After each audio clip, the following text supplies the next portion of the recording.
Ty Haywood has decommitted from Alabama. I'm sure you saw it. What was your initial take on hearing that Ty Haywood decommitted from the Crimson Tide?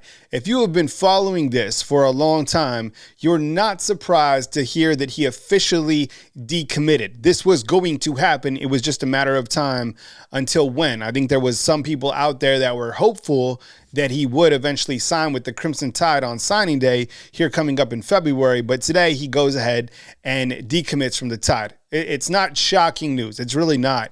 But let's dive into it. Look, I think from the jump, this recruitment process was very NIL driven, meaning it was a pay for play from the jump, right? That's just my opinion, but I'm sure it's out there, right? Did Alabama get outbid by Michigan? Probably so. Michigan wanted to go all in on Ty Haywood in terms of the money standpoint. Does that mean that Alabama's broke? No. I think that it means that Alabama dedicated its resources and put money into the players that you see coming back, to be honest. Now, I have no idea who's getting paid what. It just kind of makes sense in my opinion.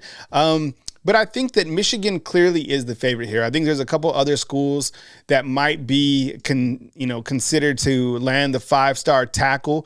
But remember, look, Michigan is all in, full court press. And after they got Bryce Underwood, or paid for Bryce Underwood from LSU to Michigan, this is the next piece that they want. They want somebody to protect their 5-star quarterback, just as Alabama should want someone to protect its 5-star quarterback in Keelan Russell, right?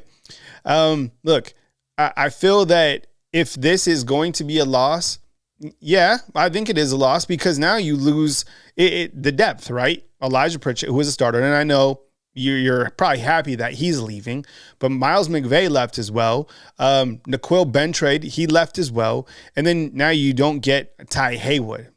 What is Alabama going to do from the tackle position? That's the biggest question right after who's going to be the starting quarterback for Alabama. Now, when you look to Alabama's depth chart, you understand that you have Wilcom Formby returning. How do you feel about Wilcom Formby? I was talking about him today on my show, and a lot of you feel that Wilcom Formby is better than Elijah Pritchett. If that's the case, then how come Formby didn't play more than Pritchett? Maybe he had more fire in his eyes. I have no idea, but your guess is as good as mine.